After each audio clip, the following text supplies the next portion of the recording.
очень грустно.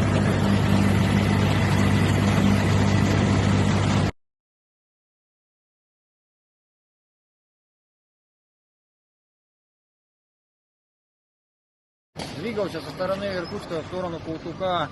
Увидев мотоцикл, он, получается, уже упал. И попадает под меня мотоцикл. И меня поднимает и ложит на бок, и я уже падаю, получается, на бок.